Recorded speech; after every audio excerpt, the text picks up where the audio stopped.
Once again, a very special thank you to Shnayim Yomi for this opportunity to share with you some words of chizuk, of inspiration. So, Parashat Shavua, Parashat Devarim, touches upon the meraglim, the spies. And it's no coincidence. The word for coincidence is, in Hebrew, is mikre. Mikre, if you change the letters around, you have the word rak me Hashem. Everything's from Hashem, everything's from God. There's no such thing as coincidence in Judaism. So, Devarim is right before Tisha B'Av. We know that Tisha B'Av, we're mourning the destruction of the Bet HaMikdash, of the holy temples. And the meraglim, the spies, actually happened, the whole situation where they cried for no reason. Hashem said, I'm going to give you a reason to cry for Dorot, for generations, happened on Tisha B'Av.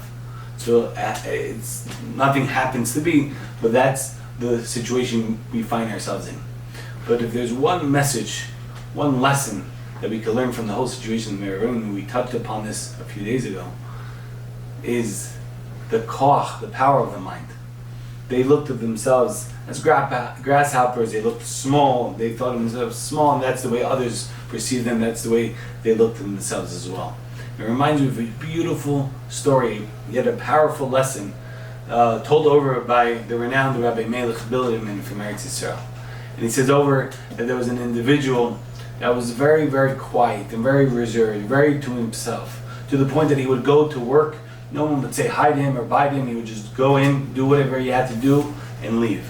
Even in shul, in Bet Knesset, he would go, he would pray, no hi, no bye, no schmoozing, no talking, no connection, nothing to anyone. He would go, daven and pray, leave. Even in his own home, his wife and his kids, they barely realized when he was home and when he was not home. He was very reserved, very to himself.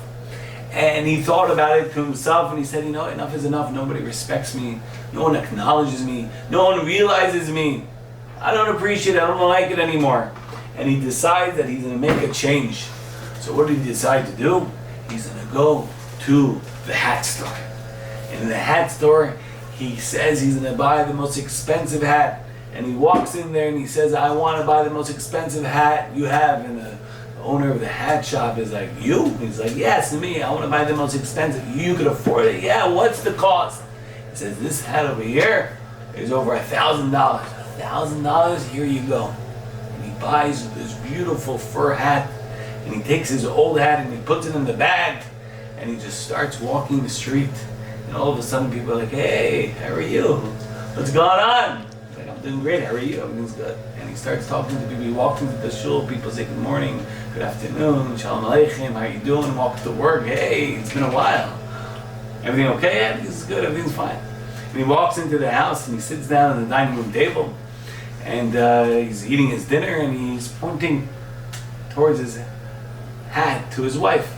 And she's looking up, she's like, what are you pointing towards? And he's like, And she's looking up, she's like, I don't see any leaks in the roof. What are you referring to? He's like, you don't see my new hat? And she's like, what are you talking about? It's not your new hat. And he takes off the hat and he realizes that he put the new hat in the bag and he was wearing his old hat the whole time. The whole time he's wearing the old hat. What was the difference? The difference was the perception, the mind. He thought to himself, oh, I'm chashav, I'm important. Oh, he thought to himself,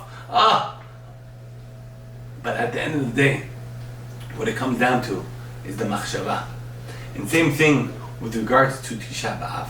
We all know that the Gemara in Yerushalmi tells us that every single generation that the Bet HaMikdash, the Holy Temple, is not rebuilt, it's as if it was destroyed. That means it's not a destruction that we're crying over thousands of years ago, but every single year that's not rebuilt, it's our fault. We all know that the reason it was destroyed was because of sinat chinam, because of baseless hatred, because of not liking one another for no reason.